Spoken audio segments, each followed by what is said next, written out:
Dear student, electrostatic के इस part में हम लोग डिस्कस करेंगे electric potential due to uniform charged sphere.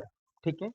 इसके पहले आप ये जरूर देख लीजिएगा कि अभी तक के जितने भी लेक्चर हैं, यदि आपने वो सारे देख लिए तभी आपको ये समझ में आएगा। वैसे 12th क्लास का सारा सिलेबस आपस में इंटरकनेक्टेड है। आपको कोई भी एक टॉपिक तभी समझ में आएगा जब आपके पुराने सारे टॉपिक क्लियर होंगे। ठीक है। ठीक है। वैसे हमें दो टाइप के स्फीयर कंसिडर करने हैं। एक वो स्फीयर जिसके आउटर सरफेस पर पूरा चार्ज होता है। और ऐसे कौन से स्फीयर होते हैं? किसी भी टाइप के कंडक्टिंग स्फीयर। किसी भी टाइप के कंडक्टिंग स्फीयर का मतलब क्या होगा?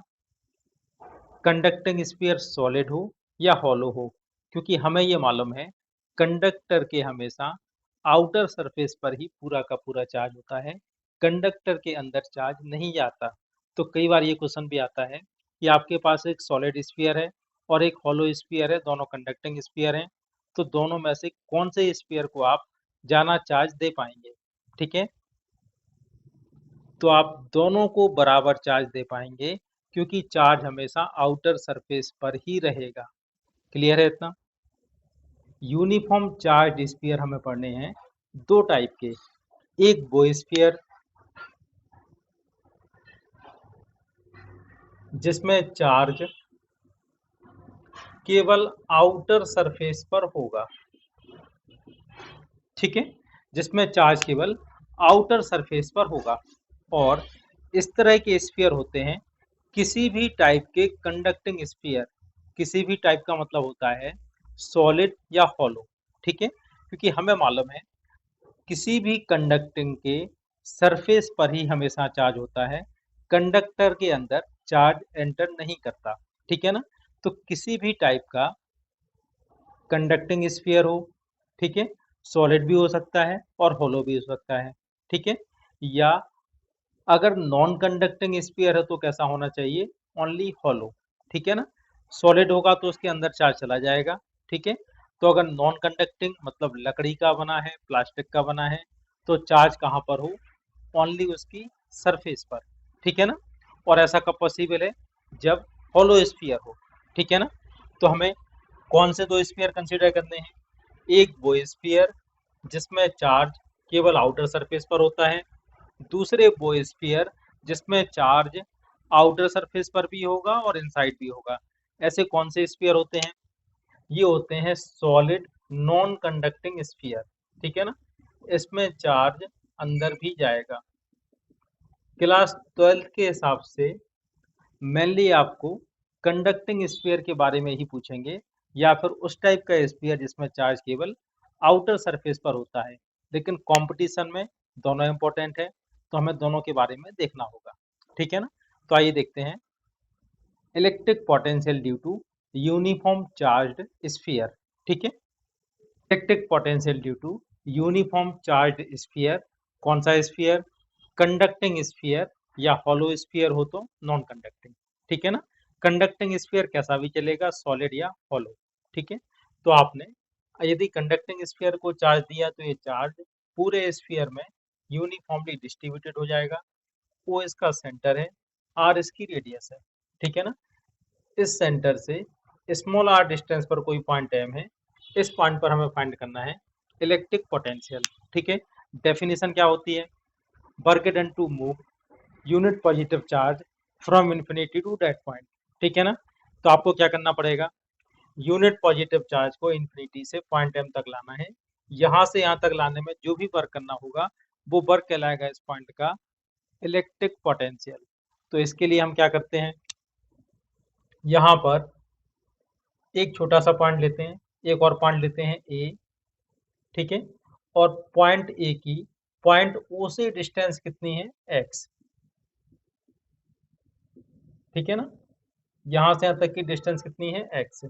और इसको थोड़ी सी डिस्टेंस dx तक लेके आते हैं, ये वाला पॉइंट हो गया बी। ठीक है ना? तो पहले हमें यहाँ से यहाँ तक लाने में थोड़ा सा वर्क करना पड़ेगा, और फिर उसका हम इंटीग्रेशन कर देंगे तो आ जाएगा पूरा वर्क। ठीक है ना? तो आप इसको ऐसा भी कर सकते हो। तो आप ये देखिए, या फिर दूसरी मेथड है, E इक्वल टू होता है minus d v over d x. ठीक है ना? आपको इलेक्ट्रिक फील्ड और पोटेंशियल के बीच में एक रिलेशन मालूम है, E equal to minus d b over d x, ठीक है ना। तो आप ये देखिए, इससे डी बी इक्वल टू क्या आ जाएगा, माइनस ई डी एक्स। ये तो हो गया थोड़ा सा पोटेंशियल, और पूरा पोटेंशियल फाइंड करने के लिए हमें करना पड़ेगा इसका इंटीग्रेशन, ठीक है ना। अब आप ये देखिए, डी बी है तो लिमिट किसकी लगेंगी, पोटेंशियल की, कहाँ से कहाँ तक, जीरो से लेके भी, ठीक है ना। और यहाँ पे डी एक्स है तो एक्स की लिमिट होगी, कहाँ से लेके आ रहे हैं, इन्फिनिटी से कहाँ तक लेके आ रहे हैं, आर डिस्टेंस तक, ठीक है ना। अब आप ये देखिए, डीवी का इंटीग्रेशन क्या हो जाएगा, भी, और लिमिट लगाने पर भी ये लिमिट कौन सी है, जीरो से लेके भी, ठीक है ना, इक्वल टू माइनस। अब आप ई की वैल्यू पुट कीजिए, ई की वैल्यू क्या होगी एक्स डिस्टेंस पर, ई की वैल्यू होगी के क्यू ओवर एक्स स्क्वायर, साथ में डी एक्स, और आपको कहाँ से लेके आना है, इन्फिनिटी से कहाँ तक लेके आना है, आर डिस्टेंस तक, ठीक है ना। ये डी एक्स है तो लिमिट लगेगी डिस्टेंस की, ठीक है। डी वी का इंटीग्रेशन क्या हो गया, भी। अब आप अपर लिमिट रखेंगे भी माइनस जीरो, तो ये हो जाएगा भी equal to k q, constant है बाहर आ जाएगा, माइनस पहले से ही था, ये हो गया माइनस के क्यू, ठीक है ना।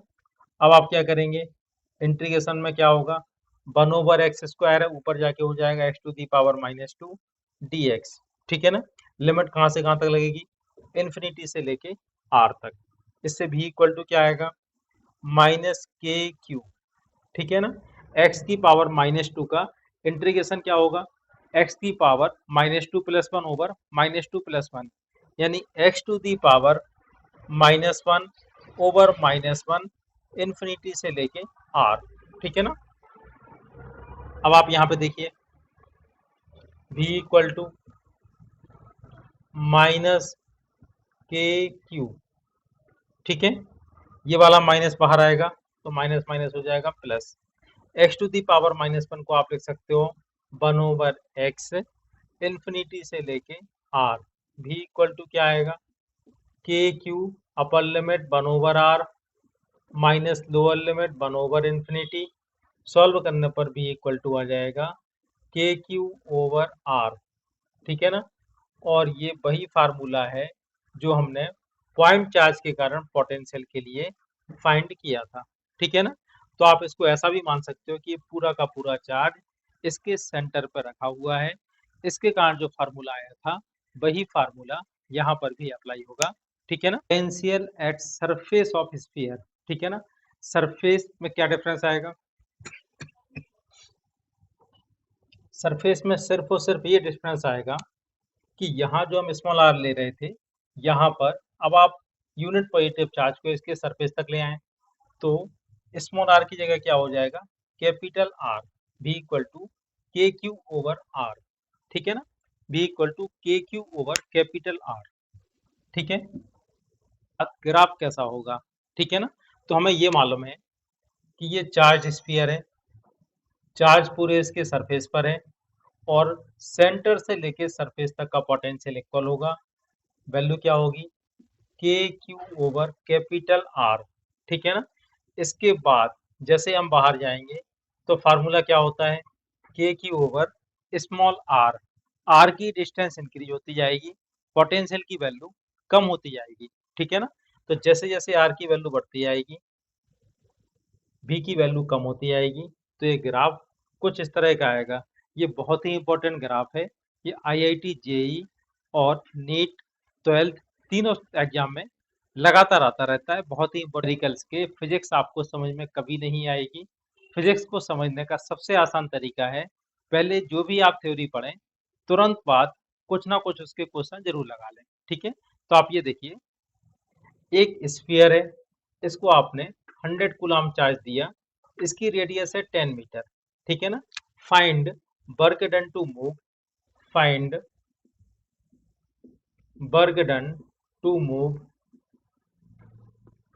2 coulomb charge from point A to B, ठीक है ना।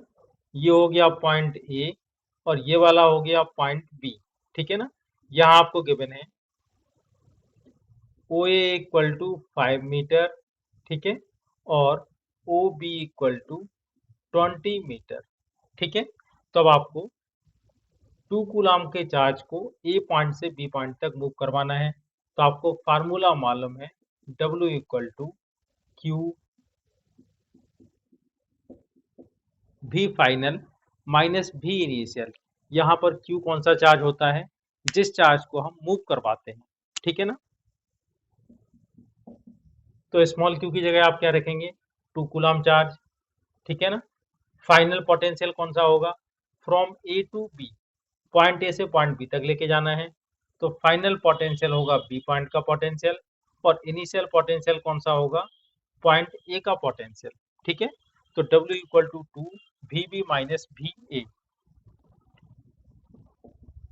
2 VB, ठीक है। VB की वैल्यू क्या होगी, बी पॉइंट का पोटेंशियल क्या होगा, KQ, ये आउटसाइड पॉइंट है, इसका पोटेंशियल होगा KQ over small r, minus point A का पोटेंशियल क्या होगा, पॉइंट ए इनसाइड है, और इनसाइड पॉइंट का पोटेंशियल वही होता है जो सरफेस का पोटेंशियल होगा। तो ये कितना होगा, KQ ओवर कैपिटल R, ठीक है ना। स्मॉल r कौन सी डिस्टेंस है, ओ से लेके बी तक की डिस्टेंस, और कैपिटल आर क्या होगी, इसकी रेडियस, यानी 10 मीटर, ठीक है ना। अब यहाँ वैल्यू पुट करते हैं, W इक्वल टू 2 KQ बाहर आ जाएगा, ठीक है, 1 ओवर स्मॉल आर, ठीक है। स्मॉल आर की वैल्यू क्या गिवन है, स्मॉल आर की वैल्यू है 20 मीटर, तो आप लिखेंगे 1/20, माइनस कैपिटल आर की वैल्यू क्या है 10, ठीक है ना। यहाँ आपको ये बात ध्यान देने वाली बात है कि यहाँ पर ओ ए ये 5 मीटर पर है, लेकिन आपको ये नहीं रखना, आपको क्या रखना है, जो डिस्टेंस रेडियस की है, ठीक है ना, 10।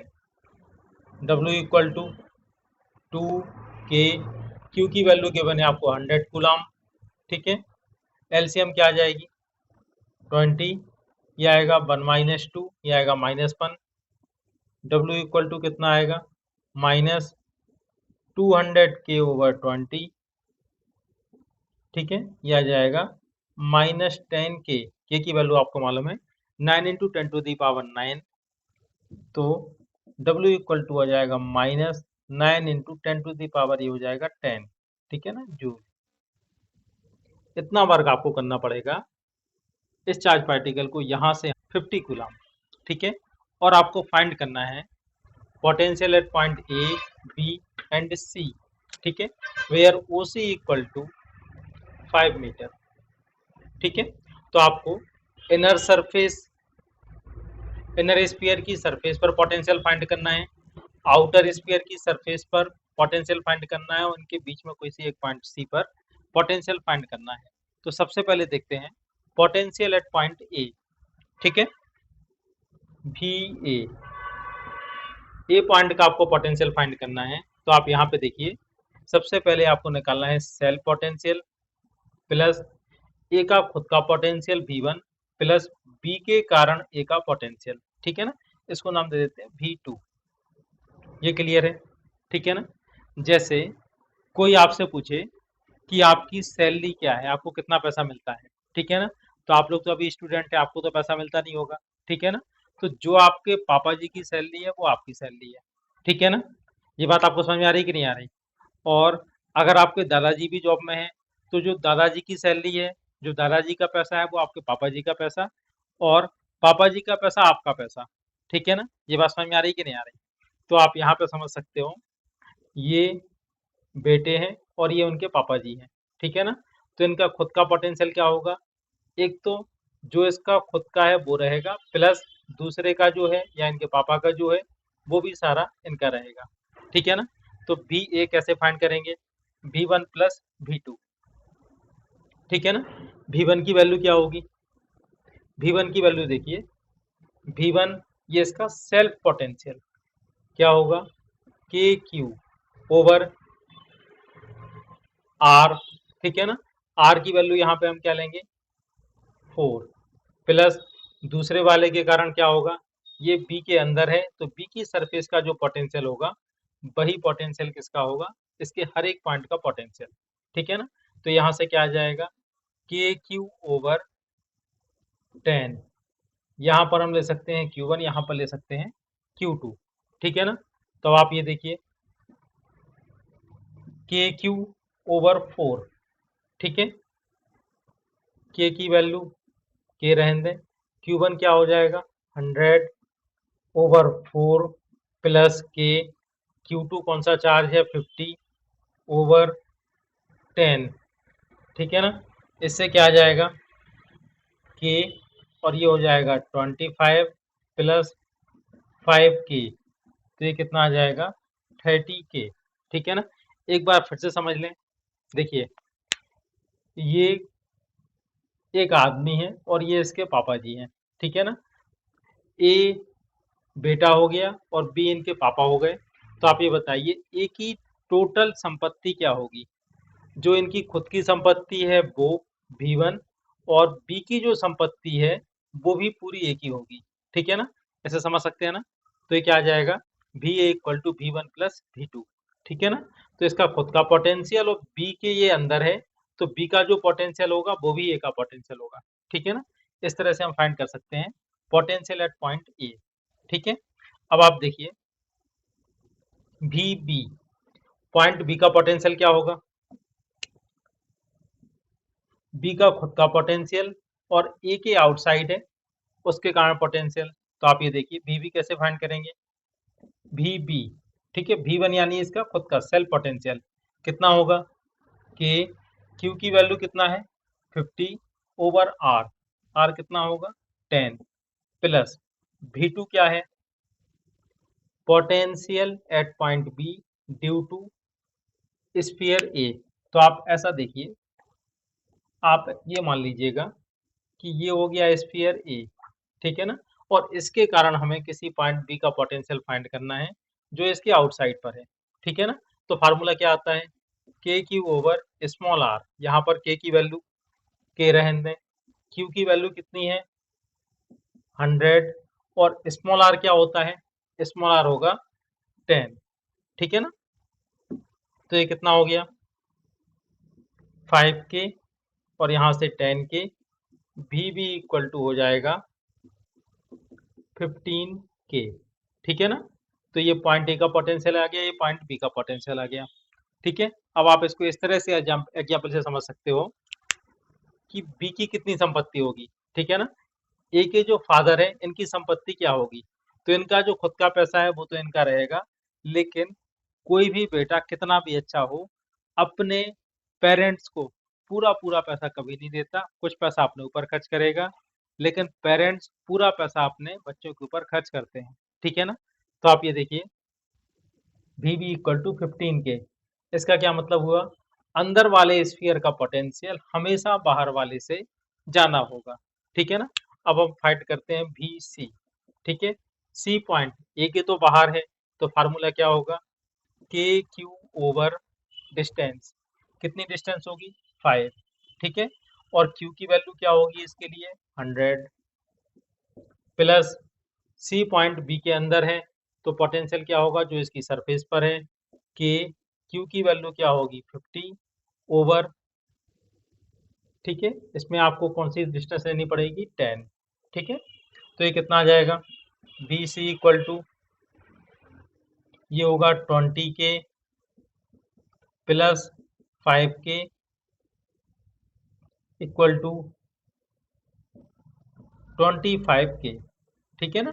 ये आ गया पॉइंट सी का electric potential due to uniform charge non conducting solid sphere, ठीक है ना।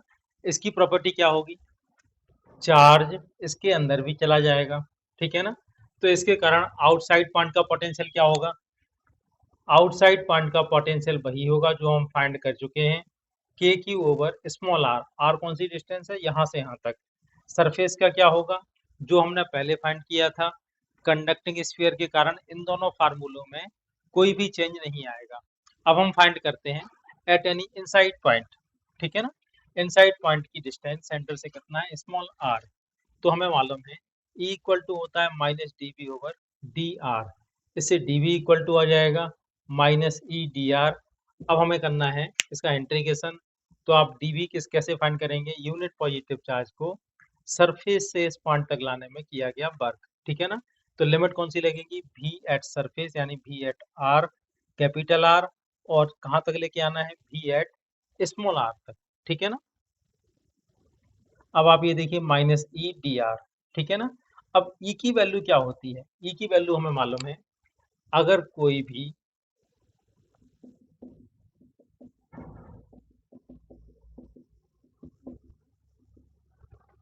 यूनिफॉर्म सॉलिड स्फीयर है जिसके अंदर चार्ज यूनिफॉर्मली डिस्ट्रीब्यूटेड है, ये किस टाइप का स्फीयर है, नॉन कंडक्टिंग स्फीयर, ठीक है ना। तो इसके अंदर वाले पॉइंट के लिए हम लोग पहले फाइंड कर चुके हैं, ये आप इसके पिछले वाले वीडियो में देख सकते हैं कि किस तरह से अंदर वाले पॉइंट का पोटेंशियल आता है। तो इसके लिए ई की वैल्यू क्या होगी, E equal to rho r over 3 epsilon nought, ठीक है ना। ये इसका सेंटर हो गया, सेंटर से आर डिस्टेंस पर आपको फाइंड करना है इलेक्ट्रिक फील्ड। तो फार्मूला क्या आता है, रो आर ओवर 3 एप्सिलॉन नॉट, 3 से 3 कैंसिल हो जाएगा, ई की वैल्यू क्या आएगी, q r over 4 pi epsilon nought r cube. इसको आप लिख सकते हो 1/4 पाई एप्सिलॉन नॉट को k q r over r cube, ठीक है ना। अब ई की वैल्यू हम यहाँ पर पुट कर देते हैं, ई की वैल्यू क्या आएगी, माइनस ये लिमिट थी इस कैपिटल आर से small r, k capital q small q, sorry capital q r over r cube, साथ में रहेगा डी आर, ठीक है। अब आप यहां से देखिए ये क्या आ जाएगा, v r minus v capital r equal to k q constant है, आर क्यू भी कॉन्स्टेंट है, तो minus k q over r cube, r की पावर 1 का इंटीग्रेशन होगा आर की पावर 2 ओवर 2, लिमिट यहाँ पर लिमिट माइनस 2 और लिमिट रखते हैं, ठीक है ना। अब आप ये देखिए पोटेंशियल एट सरफेस क्या होता है, k q over capital r minus, इसको ऐसे ही रहने दिया, ठीक है ना, r square by 2 minus r square by 2, ठीक है। अब इसको हमने यहाँ मल्टीप्लाई कर दिया और आर क्यू से आर स्क्वायर कैंसिल हो गया, ठीक है। तो नीचे बचेगा इतना। अब हमने के क्यू ओवर आर कॉमन ले लिया, तो यहाँ से बचेगा 1 प्लस 1/2 यानी 3/2 minus r square over 2r square, ठीक है ना। ये इसका फार्मूला है। 12th क्लास के लिए तो ये फार्मूला बहुत इंपॉर्टेंट नहीं होगा, लेकिन कंपटीशन के लिए बहुत ज़्यादा इंपॉर्टेंट फार्मूला होगा। और यदि हमें सेंटर पर फाइंड करना हो तो हम स्मॉल आर की वैल्यू क्या रख देंगे, 0। तो v इक्वल टू क्या आएगा, आर की वैल्यू 0 रखने पर क्या आएगा, के क्यू ओवर आर, और यहाँ से देखिए 3/2, ठीक है ना। ये होगा सेंटर का पोटेंशियल यदि स्फीयर कैसा हो, सॉलिड नॉन कंडक्टिंग, ठीक है ना। और जो फार्मूले आप अभी पोटेंशियल के साथ पढ़ते हो, यही सारे फार्मूले ग्रेविटेशन में भी अप्लाई होंगे। तो यदि हमें ग्रेविटेशनल पोटेंशियल फाइंड करना हो सेंटर पर, तो जहां जहां के आता है वहां वहां आपको रखना है कैपिटल जी, ठीक है। तो के की जगह आप रखेंगे जी, तो फार्मूला क्या बन जाएगा, कैपिटल जी, क्यू की जगह रखना है एम ओवर आर, साथ में 3/2। ग्रेविटेशन और इलेक्ट्रोस्टैटिक दोनों के फार्मूले नियरली इक्वल ही होते हैं। बस आपको ये ध्यान रखना है कि कैपिटल के की जगह आपको पुट करना है जी, कैपिटल जी।